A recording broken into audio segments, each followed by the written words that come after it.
1, 2, 3, 4.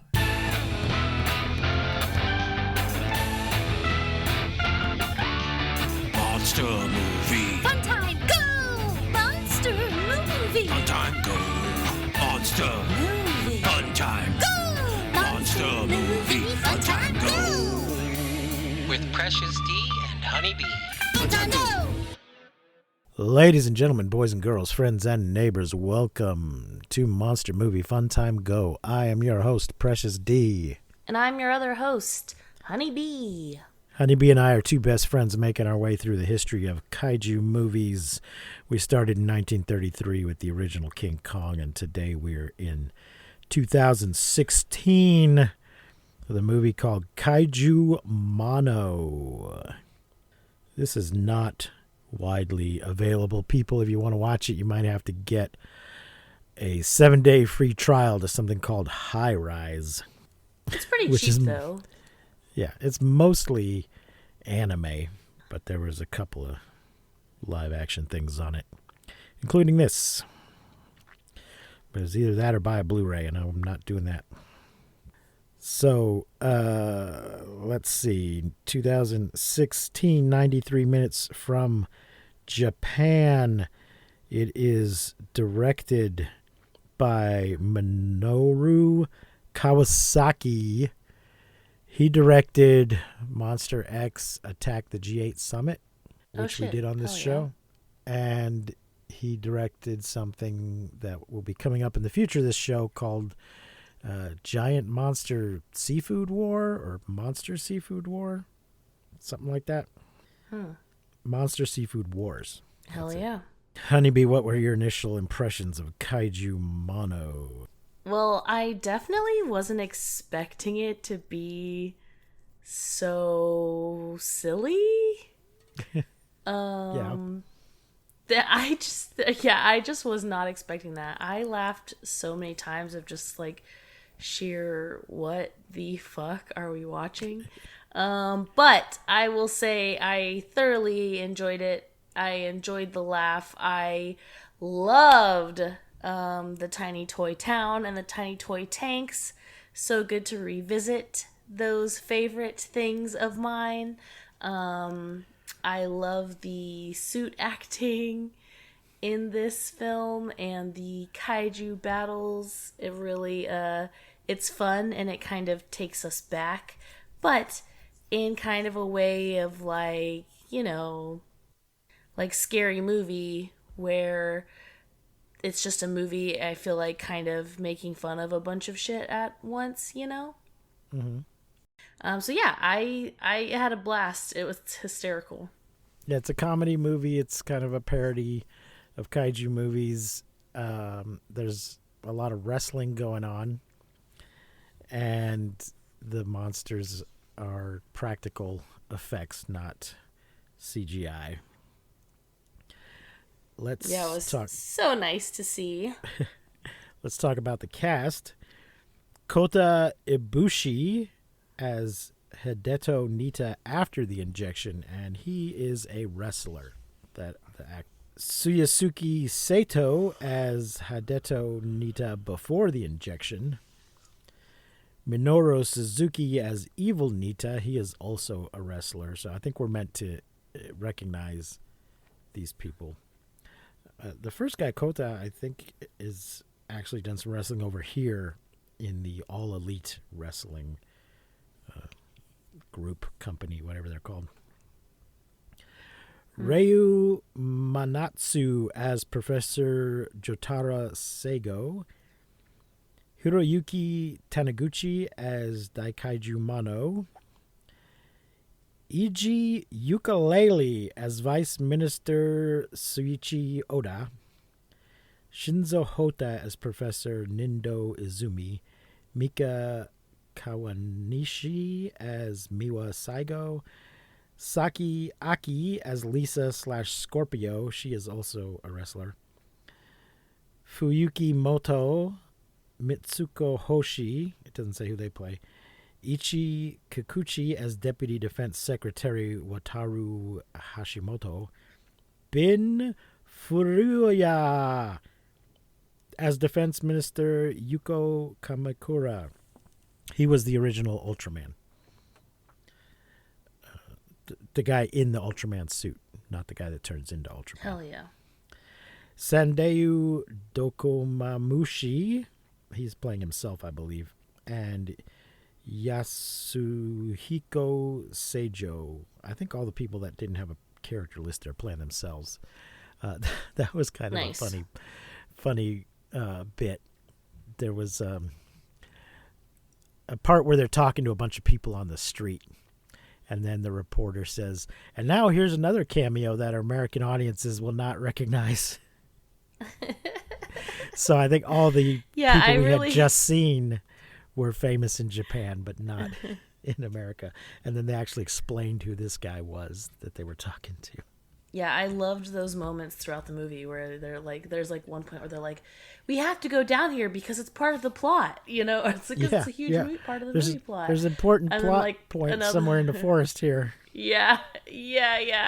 And then another one where they're like, a bunch of people on the street and they're like, all right, extras, you know, like talking to the actors. All right, extras, it's time to run. Like I love when they, you know, do those silly little things. Also, there's this moment where I kind of thought, am I watching this with like the right dub? Because it's just so outrageously silly that I was like, it looks like, you know, maybe it could be a regular movie, and then someone was like, you know, it would be funny, and it's just talking shit. But then we see this guy in the Sailor Moon cosplay, and I was like, no, it really is just this silly. There is a movie where they did that. There's a is it What's Up Tiger Lily? There's a what's his name? Woody Allen, where he took I believe it's a Japanese movie and just redubbed it in a, you know, goofy, humorous way, not in an accurate way. So so it has been done. Yeah, that's what it felt like was going on for a minute. I was like, I don't know. I have a plot summary here from Wikizilla, because Wikipedia couldn't be bothered. So thank you, Wikizilla. A film crew for SpiritSpots.com flips through TV channels for something to watch while driving to their latest shoot. Nothing interests them, not the reports of abnormal weather around the globe, not the rumblings at Mount Myogen and the reemergence of a prehistoric flower species, not Dr. Saigo's contentious press conference on his Setup X cell invention, and certainly not Sandayu Dokumamushi's long-running radio show. I think that guy, I looked him up because he really does have a radio show, and he comes in as himself later. He was also on Ultraman, not as part of the science police team. The kind of big dumb guy, I think, is who he was. Their goal is Spectre Pass, where eyewitnesses have reported strange lights recently. While relieving himself on one of the hosts trips over an ancient statue and is confronted by the mysterious Professor Nindo Izumi, who warns the crew against filming at Spectre Pass. And this guy wears a denim kimono, which they point out at one point. When he shows up in something else, they're like, where's your denim kimono? They ignore his advice and are killed one by one by a massive creature with glowing yellow eyes that bursts out of the ground, like you do. Like you do. I really like the design of the kaiju we got going on here. Okay. Yeah. The next day, Professor Saigo's daughter Miwa and his assistant Hideto Nita marvel over the prehistoric flower species in question. The Juganda. That's the flower. Izumi, a Saigo family friend, warns them of the danger as well. After they discover an egg near the remains of the film crew, Mount Moyen begins to erupt. Yeah, so these guys are poking around in the wilderness too, and the same guy pops out and is being belligerent until she's like, hey, I know you. You're a friend of my father's. And then doesn't he get kind of weird about how much she's grown and stuff? Yeah, a little weird. Little Just creepy. a little weird. Let's see. Dr. Sago is elated to discover its cells contain the key to set up X cells, which can jumpstart the next stage of human evolution. He tries to convince Nita to serve as a test subject. Now, this doctor has a peculiar habit. I wasn't sure what to make of these jokes. This guy likes to do Sailor Moon cosplay. And they kind of make fun of him for it. He's cross-dressing. He's an older guy, and he's dressing up like a teenage girl from a cartoon. So they make a lot of fun. Yeah, this was the point in the movie where I was like, okay, no, they're probably saying the right things. Yeah. But I was a little, I don't know. These jokes just seemed a little old-fashioned to make fun of the cross-dressing. But, I don't know what the current state of affairs in Japan is regarding such things. At Mount Moyojin, the monster emerges before a crowd of soldiers and evacuees. Named Mono by the leader of a kaiju rights organization. Before she eats her, the monster lays waste to the JSDF's tanks before burrowing towards Tokyo. So I thought that part was pretty funny. Oh, man. It was Save the so monster. funny. I love that part. And she's like, and she, puts her hand on her chest and she's like, I feel what the monster feels, which we see this in, kaiju movies where, there's somebody psychically connected to this kaiju and you really like, oh, okay, this is what's going on here. And she's like, I feel what this kaiju feels. And she's like, it goes into this weird speech about like how there's virgin wisdom. Like we are Mother Nature's children and we have virgin wisdom, and then snap. I think there was Bing, bop, boom. Some element of the kaiju eating virgins. So it comes up a couple of times. But I don't think it really goes anywhere. Yeah. The Anti-Kaiju Mono headquarters, at Anti-Kaiju Mono headquarters, Japan's leading biologists and defense officials muse on the difficulties of fighting a monster whose presence disables electrical equipment. Professor Izumi bursts into the room to offer Setup X cells as a solution. Professor Sago, well aware that his assistant is attracted to his daughter, convinces Nita to take the Setup X injection by showing him a bodybuilding magazine he found under Miwa's bed. I think it was his magazine, though. I think the implication was that she had borrowed his magazine. Yeah, this is so strange, but it makes me laugh so hard that it's just literally a completely different guy. Yeah. Like they didn't even try. It's just 100% a different dude.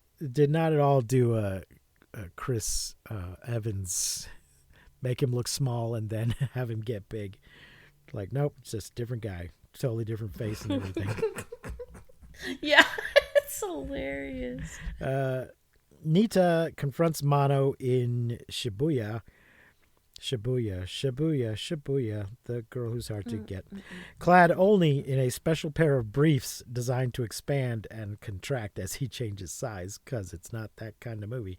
Although this movie does have kind of a porn vibe to it throughout, but it really does. You just keep thinking if a porn were to break out, it wouldn't surprise you at all.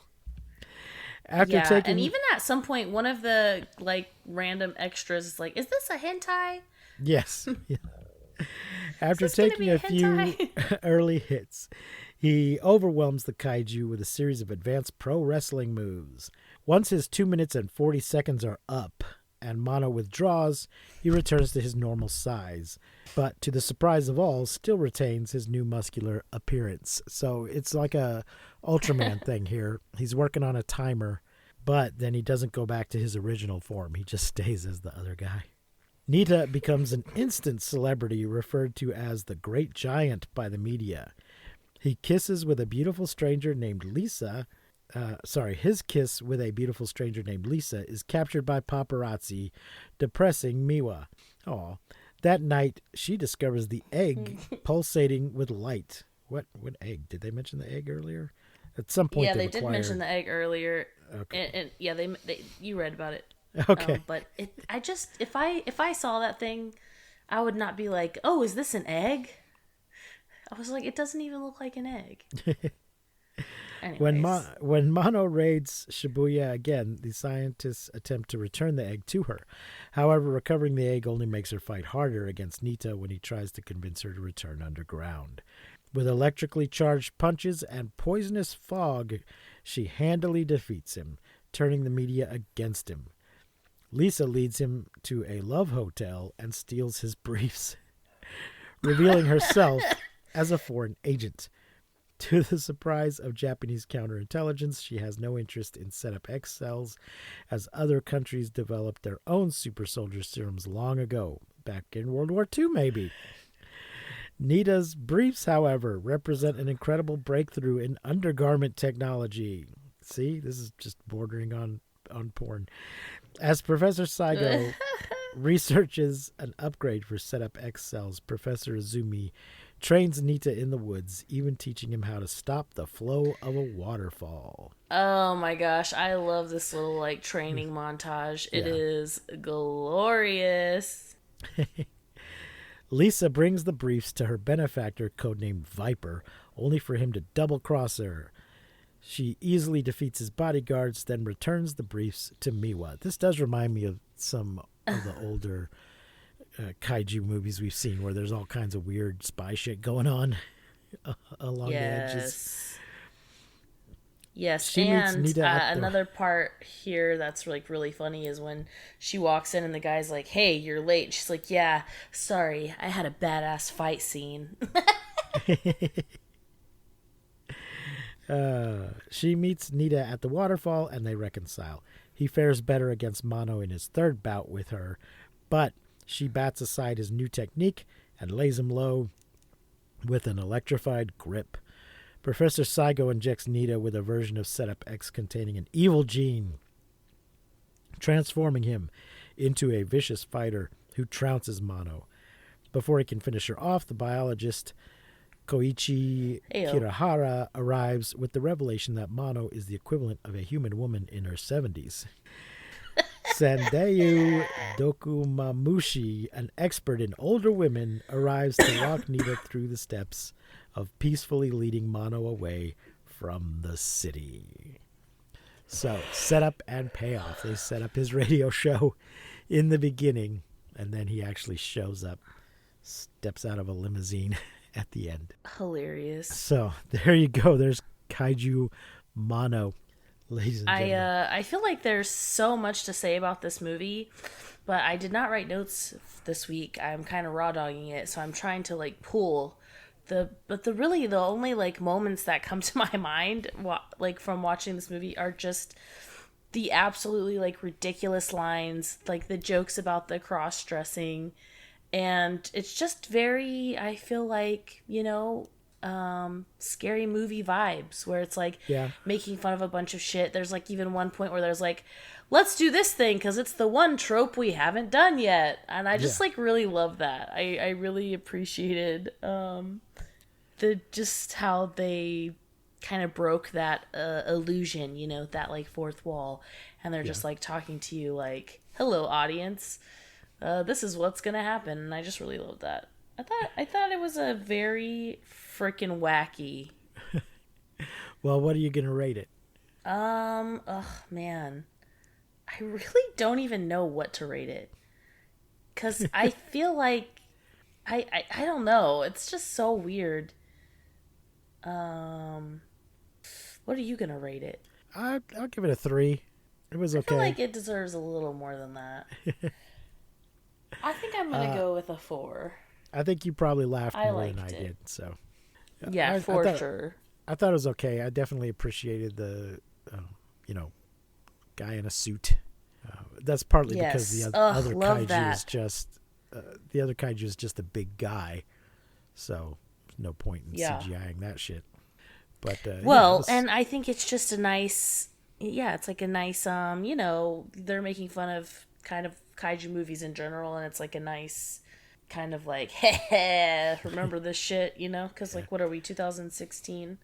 So we don't really get to see much of this anymore, especially the tiny toy tanks.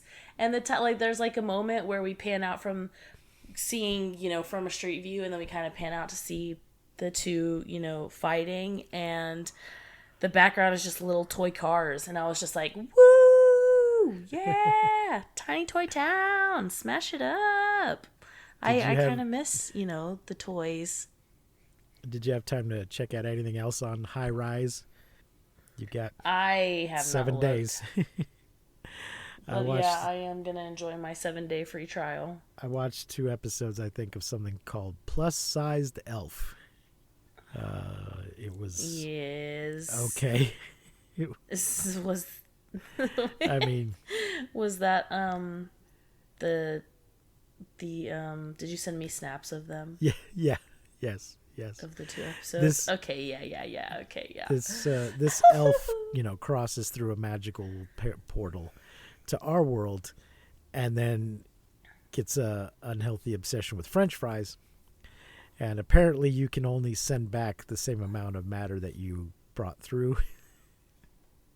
So she can't return home until she loses some weight. But it's one of those things that's not just straight up outright porn, but there is some nudity. So it's kind of trying to be a sex comedy, but for people that like big girls, big elves with a little bit on their hips. But just, you know, the thing I thought I did find amusing was just there's this stereotyped idea of what elves are like, and the idea of elf with a little bit extra going on. I thought was kind of funny. So I encourage more of that, folks. Elves should come in all sizes. Body positivity for every elf, one and all. Yeah, there you go.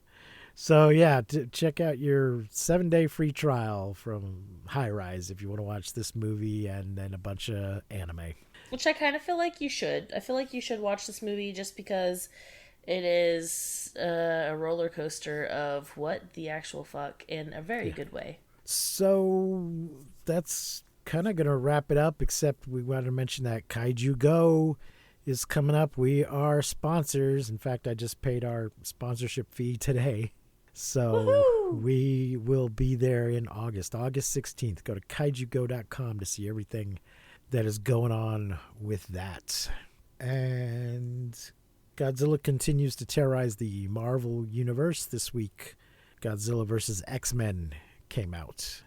I have not read it yet.